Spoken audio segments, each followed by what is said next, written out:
Hello, hello à toutes, hello à tous, j'espère que vous allez bien.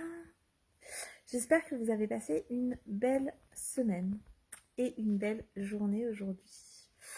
Pour ceux qui ne me connaissent pas, je suis Stéphanie Loyer, je suis la fondatrice de Raise Yourself et j'accompagne mes clients et mes clientes à réaliser leurs ambitions pro et perso.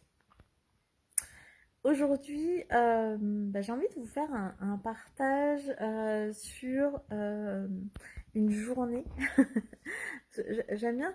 Souvent, on me demande, quand je fais des interviews ou voilà, que je suis sur un site aussi qui s'appelle My Job Glasses, qui permet en fait à des étudiants ou à des personnes qui veulent se reconvertir d'en savoir un petit peu plus sur notre métier. J'ai souvent cette question de la journée type. Donc moi déjà, c'est pas quelque chose euh, que je partage souvent une journée type parce qu'en fait, pour moi, une journée ne ressemble pas forcément à une autre. Et donc, je préfère parler de semaine type, voire de mois type, avec ce que je fais un peu voilà, étalé sur la semaine ou le mois. Mais aujourd'hui, j'ai envie de vous partager les coulisses de Raise Yourself, de ce qui s'est passé aujourd'hui. Donc déjà, ça a été une matinée vraiment géniale parce que c'est la veille des vacances scolaires et les maîtresses de moyenne section, sont Eva et Lucas, ont invité les parents à un petit déjeuner pour voir comment fonctionnaient en fait les classes, pouvoir rester un petit peu avec eux dans la classe parce que c'est vrai que depuis Covid notamment, on peut plus emmener les enfants dans les classes, ils rentrent tout seuls en fait le matin. Et là, ça permettait vraiment d'être dans leur environnement. Ils étaient super contents et nous aussi. Et en fait, c'est ça aussi pourquoi ça revient un petit peu à l'essence même de pourquoi je suis entrepreneuse, de pourquoi j'ai fait ce choix-là. Ça a été aussi de pouvoir être présente pour des moments comme ça pour les enfants. Mais aussi, voilà, donc des sorties scolaires, être là quand ils sont pas bien, de pouvoir aller les récupérer à l'école, des choses comme ça, et puis de les prendre aussi de temps en temps le midi ou au goûter. Donc voilà, donc ça a commencé par ça. Et après, j'ai eu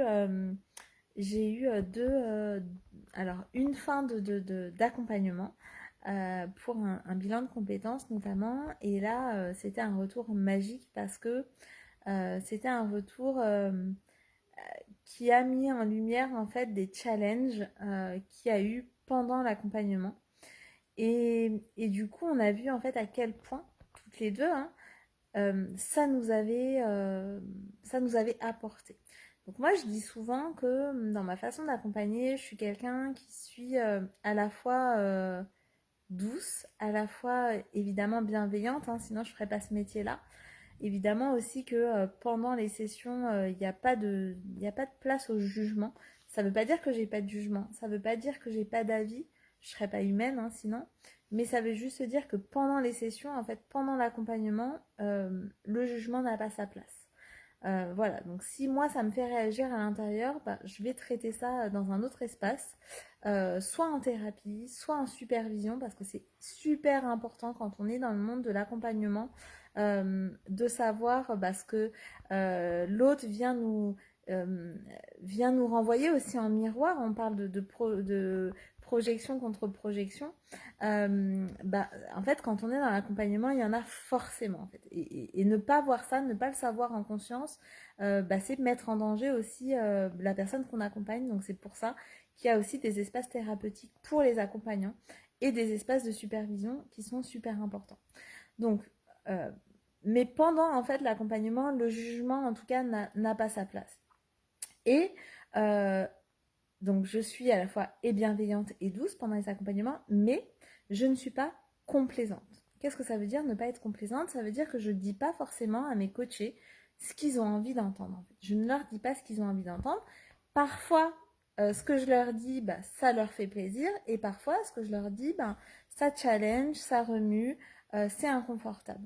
Mais c'est mon rôle de coach, en fait, de faire ça. Et du coup, dans la fin d'accompagnement d'aujourd'hui, Ce qu'elle m'a partagé, c'est voilà, il y a eu deux moments très très forts pour elle dans l'accompagnement. Il y a le premier moment où elle s'est sentie inconfortable, mais vraiment c'était inconfortable pour elle. Ça a été ce moment où je lui ai parlé du triangle de Karpman et de cette fameuse trinité ou trilogie, ou voilà, qu'on a tous en nous, hein, qui est de prendre un des trois rôles, victime, bourreau ou sauveur. Et du coup, de prendre conscience de ça quand on est dans un de ces rôles-là et de faire un pas de côté. Et en fait, elle n'avait pas conscience de ça, donc de lui amener ça en fait au niveau de conscience, donc je ne lui ai pas forcément, je lui ai pas dit comme ça hein, qu'elle était dans son rôle de victime, mais je lui ai dit, je lui ai euh, expliqué ce que c'était que ce triangle de Karpman et je l'ai invité à regarder ce que ça, voilà, ce que ça faisait chez elle. Et du coup, elle a été à ce moment-là dans un inconfort complet parce qu'elle était en résistance totale. Et en fait, à ce moment-là, elle a choisi de faire une pause dans l'accompagnement. Mais ce qu'elle m'a dit aujourd'hui, c'est que, en fait, sans ce moment-là, euh, elle n'aurait pas été regarder les choses, elle n'aurait pas été dans la transformation de ce que lui a permis la suite de l'accompagnement. Et ce qui s'est passé ensuite, c'est que à un moment donné, elle s'est ouverte en fait. À un moment donné, c'est comme si c'était une chenille jusque-là, que ça lui avait fait un peu un électrochoc. J'aime pas ce mot-là parce que c'est un peu trop fort, mais en tout cas, ça lui avait fait une vraie prise de conscience hyper profonde qui lui a permis en fait d'être dans cette pause, dans cette chrysalide à un moment donné, pour en sortir vraiment ce moment papillon. Et le deuxième moment fort, ça a été à ce moment-là, quand elle est venue finalement partager tout ce qu'elle avait à offrir au monde, un peu, pas en résistance, mais en tout cas justement dans cette ouverture de dire ah ouais en fait, voilà, j'ai compris que des fois j'étais dans mon rôle de sauveuse, que des fois j'étais dans mon rôle de victime, mais en fait là, je vais juste sortir tout ce que j'ai à sortir tel que je suis en fait, en sortant finalement de ces rôles-là. Et c'est là qu'elle s'est mise à rayonner. Et en fait, physiquement, hein, il y a vraiment, dans les accompagnements, il y a le moment où les personnes arrivent, et elle, en l'occurrence, elle est arrivée, les épaules engoncées, la tête vraiment mise dans les épaules, le visage fermé.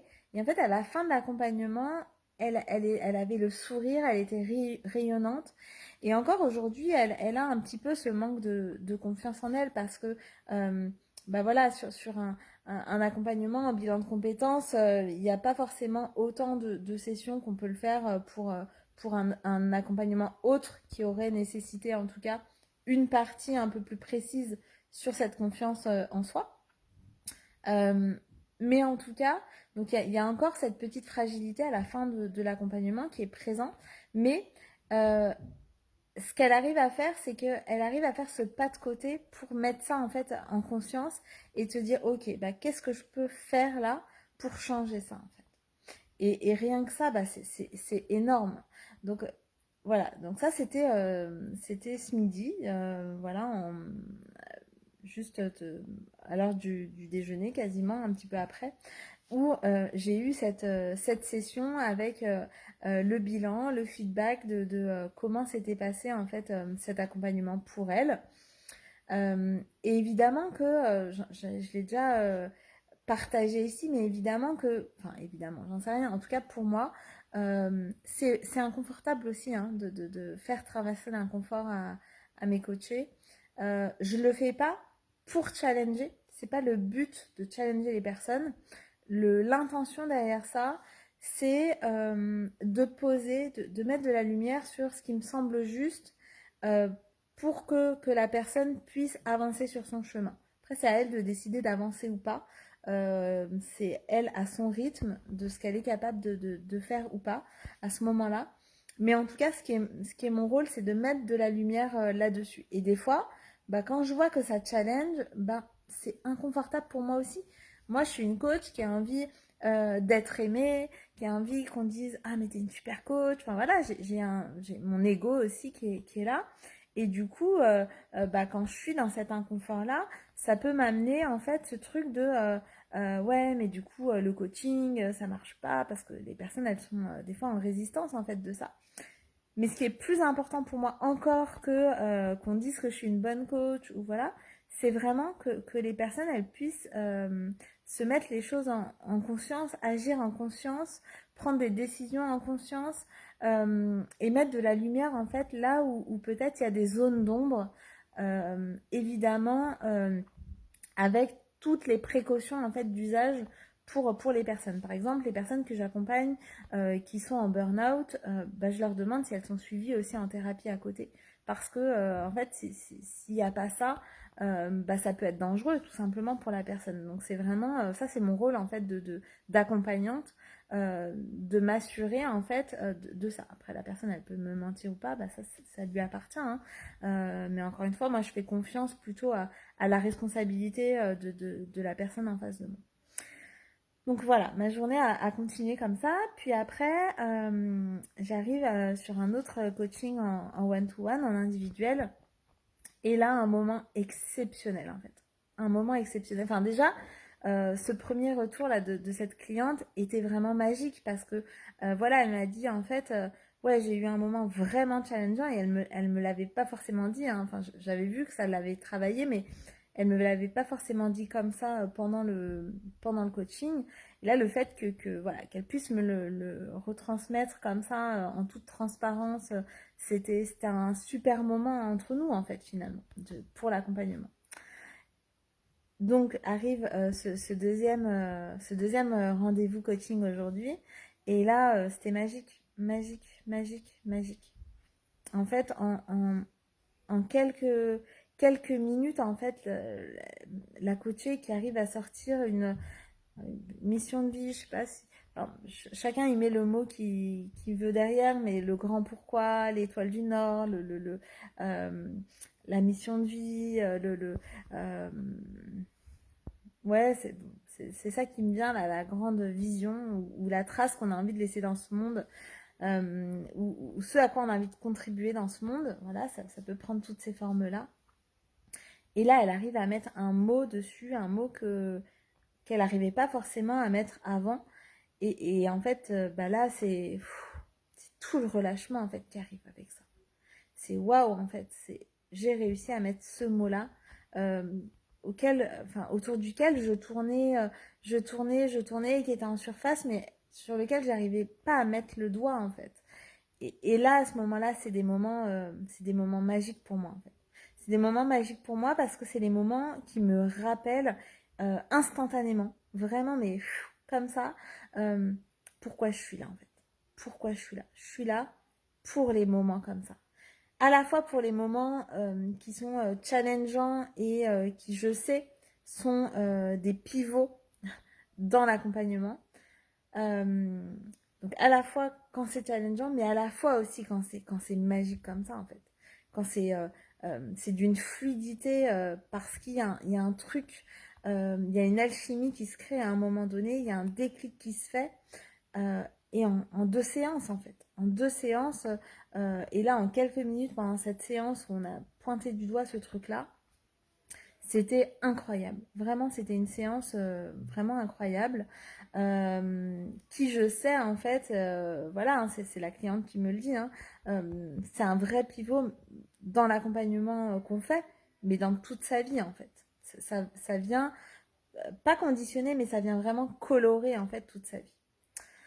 Euh, Après ça, je vais chercher mes loulous en fait à l'école. Les garçons sont partis au salon de l'auto. Ils sont allés profiter en fait de ce temps entre eux. Et puis nous on était avec Eva et Lucas à se faire un bon apéro, voilà, bien comme j'aime, avec une confirmation entre-temps euh, d'une conférence que je vais mettre en place qui me tient énormément à cœur. Donc, je vous en dirai un petit peu plus quand ça viendra, mais en tout cas, c'est vraiment un sujet qui me tient à cœur parce que je me rends compte à quel point ça manque en fait, et à quel point on peut mécomprendre en fait ce thème-là. Donc voilà, donc je vous en dirai un peu plus derrière. Mais voilà en fait, voilà à quoi ça ressemble finalement une journée dans ma vie de mempreneuse. Euh, Encore une fois, aucune journée se ressemble, mais il y a des journées comme ça voilà, qui remettent en fait du sens. Enfin, remettre du sens, non, parce que je le trouve finalement au quotidien, voilà, depuis que j'ai fait ce choix-là, mais qui viennent ancrer, voilà, ancrer ce sens du pourquoi je fais ce métier, pourquoi je suis là, avec des échanges aussi avec d'autres entrepreneuses, d'autres entrepreneurs. Et ça, voilà, pour moi, c'est magique parce que c'est dans ces moments-là que je me sens finalement le plus à ma place. Et aussi où je me rends compte que je suis de plus en plus dans le moment en fait présent. C'est-à-dire que ce matin, j'étais avec mes enfants à l'école et c'était ok pour moi en fait de pas avoir de rendez-vous à ce moment-là. Alors que quand je me suis lancée dans l'entrepreneuriat, c'était ok, mais si je vais avec eux, ça veut dire que j'ai pas de rendez-vous. Si j'ai pas de rendez-vous, ça veut dire que j'ai pas de chiffre d'affaires. Si j'ai pas de chiffre d'affaires, enfin voilà, en fait, c'était un peu un cercle vicieux qui tournait en boucle. Et à contrario, si j'étais à ce moment-là avec des clients ou des clientes, je me disais, mais en fait, j'ai fait ça pour être avec mes enfants et je suis pas avec eux. Donc, il y avait vraiment cette boucle de culpabilité qui tournait comme ça, comme un cercle vicieux. Alors qu'en réalité, aujourd'hui, je me rends compte à quel point je sais apprécier en fait chaque moment parce que j'y mets du sens en fait derrière. Et ça, mais voilà, j'adore ça tout simplement. Donc voilà, si vous voulez me partager aussi votre journée, c'est avec plaisir que je vous lirai. Euh, Moi, je vous retrouve demain pour la suite de ce défi 365 jours de live. Il me reste 50 jours dans ce défi. Euh, n'hésitez pas. Ce défi, il est là comme une contribution. Comme je vous l'ai déjà dit, je le fais avant tout pour moi, ce défi. Je le fais parce que j'aime me connecter à vous, parce que j'ai envie aussi de me connecter à mes clients de cœur, à toutes les personnes qui me suivent d'une autre manière. Et je le fais aussi comme une manière de contribuer. De contribuer en fait d'une façon à démocratiser un peu le coaching. Euh, Tout en sachant que c'est normal que les accompagnements ils soient monnayés parce que ça demande à la fois du temps et une expertise qu'on met à disposition des clients. Mais c'est important en fait pour moi d'avoir des moments de contribution complètement gratuits et ça en fait partie. Donc vraiment si vous avez des questions que vous avez envie que j'aborde, n'hésitez pas. N'hésitez pas. Il reste 50 jours pour ce défi. Donc profitez-en. Moi, je serais vraiment ravie en fait de contribuer de cette manière-là. Et, euh, et voilà, j'attends vos questions, j'attends vos sujets, vos thèmes. Et puis, je vous retrouve demain. Je vous souhaite une merveilleuse soirée. Surtout, prenez soin de vous. Je vous embrasse très fort. À demain.